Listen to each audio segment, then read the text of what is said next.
आज हम पढ़ाएंगे आप सभी लोगों को मानस प्रकृतियों के बारे में इस वीडियो में अध्ययन करेंगे। बहुत महत्वपूर्ण वीडियो होने वाला है। कम से कम 3 नंबर का प्रश्न जो है हर एग्जाम में पूछे जाते हैं। तो आइए देर न करते हुए वीडियो को शुरू करते हैं। और जो विद्यार्थी हमारे साथ नए जुड़ रहे हैं सभी लोगों से निवेदन है कि आप सभी लोग गुरुदक्षिणा स्वरूप जो है आप हमारे वीडियो को लाइक और चैनल को सब्सक्राइब जरूर कर लें। आपका एक लाइक एक सब्सक्राइब हमें मोटिवेट करता है, नई ऊर्जा देता है आप सभी के लिए प्रतिदिन नए नए वीडियोज बनाने के लिए।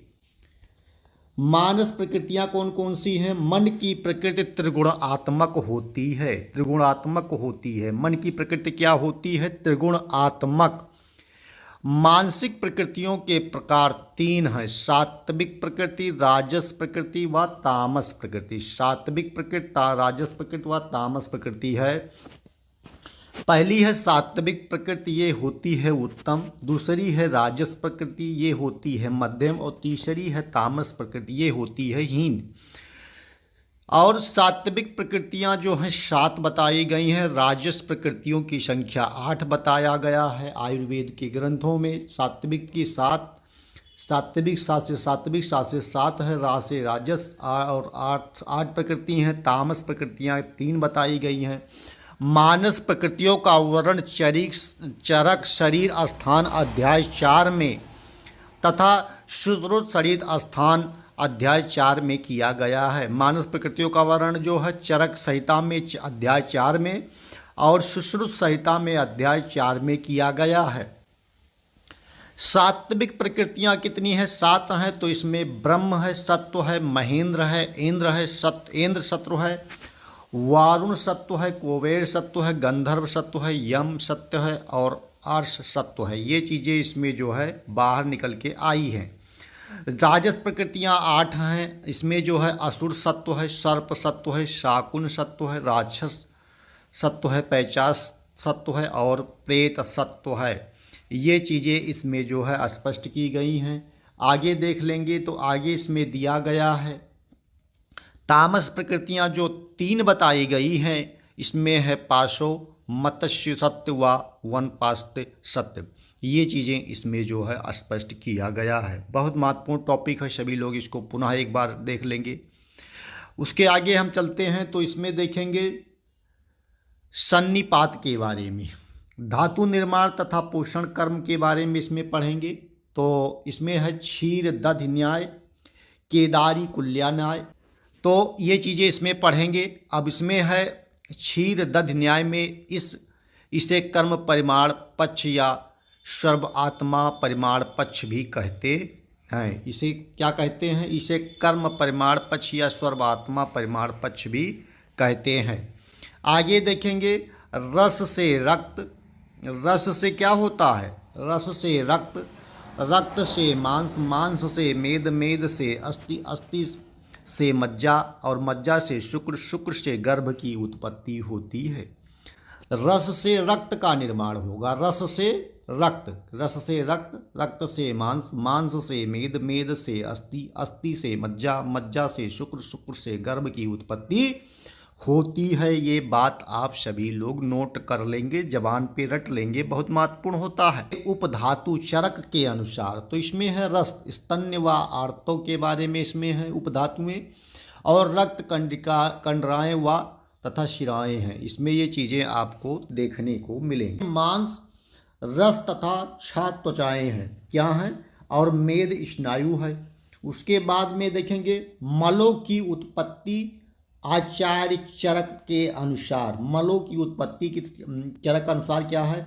तो अन्न, पुरीश व मूत्र के, रस जो है कफ के, रक्त पित्त के, और खामल कान नाक छिद्र के मल, और मेद जो होता है, मेद जो होता है, मेद का जो है स्वेद होगा, अस्थि केश होगा, लोम, और मज्जा त्वचा का स्नेहांश होता है। ये चीज़ें इसमें निकल के स्पष्ट रूप से आई हुई हैं। केदारी कुल्या न्याय सुश्रुत संहिता में धातुओं के निर्माण व पोषण के संबंध में केदारी कुल्या न्याय का समर्थन किया गया है। क्या किया गया है, समर्थन किया गया है। आगे चलते हैं। आगे दिया हुआ है कि अन्न रस से रस धातु का निर्माण होता है। अन्न रस से क्या होता है, रस धातु का निर्माण होता है। बहुत स्पष्ट कर दिया गया कि अन्न धातु से रस का निर्माण तथा अन्न रस से ही रक्ताशय में पहुंचकर रक्त साधर्मी अंश को से रक्त का निर्माण। देख लीजिए, रस अन्न रस से रस धातु का निर्माण होगा पहला, तथा अन्न रस ही रक्ताशय में पहुंचकर रक्त साधर्मी अंश से रक्त को निर्माण करता है। मांसाधर्मी अंश से मांस धातु का निर्माण करता है। इसी प्रकार शुक्राशय में पहुंचकर शुक्र साधर्मी अंश से शुक्र धातु का निर्माण करता है। इस चीज को विशेष ध्यान देंगे प्यारे सभी विद्यार्थी। आगे चलते हैं तो आगे इसमें चीज़ें जो स्पष्ट की गई हैं उसको देख लेंगे। तो अन्न रस से धातु का पोषण तथा निर्माण होता रहता है, परंतु प्रत्येक धातु का पोषण तथा निर्माण पृथक पृथक होता है।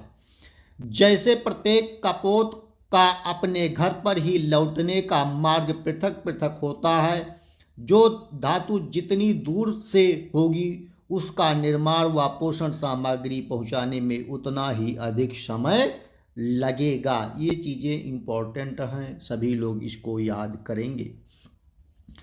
एक काल धातु पोषण पक्ष के बारे में इसमें पढ़ेंगे। तो इसमें जो है आचार्य अरुण दत्त के अनुसार उन्होंने क्या कहा है, इस पे विशेष गौर कीजिएगा आप सभी लोग। तो आचार्य अरुण दत्त के अनुसार व्यानुवायु रस को एक साथ ही समस्त शरीर में विक्षेपित करता है। आहार रस एक ही समय में सातों धातुओं में प्रवेश कर रक्त आदि 7 धातुओं का पालन पोषण व निर्माण करता है। आचार्य अरुण दत्त ने ये बातें कही हैं। तो इसमें देखेंगे विविध पूर्वक सेवन किया हुआ आहार परिपाक होने के पश्चात दो प्रसाद रूप अत्यंत सुप्रसार बनता है, वह रस कहलाता है। ये है इसकी क्या है, रस धातु की परिभाषा है। तो विविध पूर्वक सेवन किया हुआ आहार परिपाक होने कर पश्चात जो प्रसाद रूप अत्यंत सूक्ष्म सार बनता है, वह रस कहलाता है। तो अन्न के पाचन के पश्चात अन्न के 2 भाग हो जाते हैं। अन्न क्या जब पाचन हो जाता है, जो आप भोजन करते हैं, तो इसमें पहला हो जाता है 2 भाग में होता है। तो पहला है किट्ट भाग, दूसरा है सार भाग। अब किट्ट भाग को भी 2 भाग हो जाते हैं। किट्ट भाग को क्या हो जाते हैं, 2 भाग। घन भाग शाकृत हो जाता है और द्रव भाग मूत्र में आ जाता है। इस चीज को विशेष ध्यान देखेंगे। तो रस का स्थान क्या होगा, रस के स्थानों की चर्चा करेंगे। इसमें क्या बातें कही गई हैं। तो रस धातु का स्थान हृदय है। रस धातु का स्थान क्या है, हृदय है। और हृदय से 24 धमनियां निकलती हैं, 10 ऊपर की ओर जाने वाली और 10 नीचे की ओर जाने वाली और 4 तिरछी जाने वाली। ये चीजें आप सभी लोग ध्यान रखेंगे। रस धातु के गुण तथा कर्म को देखेंगे कि रस धातु का गुण क्या होता है और यह क्या कर्म करता है, क्या कार्य करता है। तो रस संस्थिति व एवं प्रसन्नता, शरीर का तर्पण एवं रक्त की पुष्टि करता है, ये इसका कार्य होता है। विशेष तौर पर इस पे आप सभी लोग विद्यार्थी ध्यान दीजिएगा। आगे चलेंगे तो रस धातु का प्रमाण क्या होगा, इसमें देखेंगे आहार के पाक के पश्चात जो धातु प्रथम धातु बनती है उसे रस कहते हैं। आहार के पाक के पश्चात जो प्रथम धातु बनती है उसे क्या कहते हैं, रस कहते हैं। तथा इसका शरीर में 9 अंजलि प्रमाण होता है। क्या होता है, 9 अंजलि प्रमाण होता है। अब रस वृद्धि के लक्षण क्या होंगे, इस पे आप विशेष गौर कीजिएगा। तो इसमें मुख के स्राव का अधिक आना, ये महर्षि कौन कहते हैं, सुश्रुत कहते हैं। दूसरा दिया है इन्होंने मंदाकिनी, आलस्य, शीतता, अंगों में शिथिलता, श्वास कांस, अति निद्रा, चरक महर्षि ने कहा है। इस पे विशेष दौर पर ध्यान कीजिएगा। रस क्षय के लक्षण क्या होंगे विद्यार्थी, ये भी देखेंगे। तो ऊंचे आवाज में बोलना सहन नहीं होता, ऊंचे आवाज में बोलना सहन नहीं होता। जरा सी बातों से हृदय की धड़कन बढ़ जाना, शरीर में कंपन तथा शून्यता प्रतीत होना, थोड़े ही परिश्रम में थकावट आना, मुंह का सूख जाना, प्यास अधिक लगना, शरीर में रुक्षता, अपने ही शरीर में ग्लानि उत्पन्न होना, ये चीज़ें जो है रस क्षय के लक्षणों के बारे में महर्षि चरक सुश्रुत जी ने कहा है। अब आगे पढ़ेंगे, हम सभी विद्यार्थियों को पढ़ाएंगे उपधातु। उपधातुएं क्या होती हैं? तो उपधातुओं के समान शरीर का धारण तो करती हैं परंतु पोषण नहीं करती। उपधातु धातुओं को के समान शरीर का धारण तो करती हैं परंतु पोषण नहीं करती। धातुओं में आंशिक समता के कारण ही इन्हें उपधातु कहते हैं, इसका विशेष गौर कीजिएगा। तो पहला देखते हैं, धातु दिया है और दूसरा है उपधातु। चार्ट के माध्यम से समझाने की कोशिश की गई है। तो रस से जो है स्तन्य व आर्तों का निर्माण होगा, रक्त धातु से क्या होगा, कंडरा व शिराओं का निर्माण होगा, मांस धातु से और मेद धातु से स्नायु का निर्माण होने वाला है। महर्षि चरक के अनुसार क्या है, चरक जी क्या कहते हैं? तो ये कहते हैं अस्थि मज्जा व शुक्र धातुओं से उपधातुओं की उत्पत्ति नहीं होती परंतु सारंगधर ने सभी धातुओं की उपधातु मानी है। चरक जी कहते हैं कि अस्थि मज्जा व शुक्र धातुओं से उपधातुओं की उत्पत्ति नहीं होती परंतु महर्षि सारंगधर जी कहते हैं कि धातुओं की उपधातु मानी है। अब सारंगधर जी क्या कहते हैं भैया, ये भी विशेष तौर पे ध्यान दीजिएगा, इसे भी एक चार्ट के माध्यम से हम बताएंगे आप लोगों को। तो ये हैं धातुएं और उपधातुएं। तो रस से स्तन्य है, रक्त से आर्तव है, मांस से वसा है, मेद से स्वेद है और अस्थि से दांत है और मज्जा से केश व रोम है, शुक्र से ओज का जो है निर्माण होता है। इस पे ध्यान करेंगे सभी प्यारी विद्यार्थी।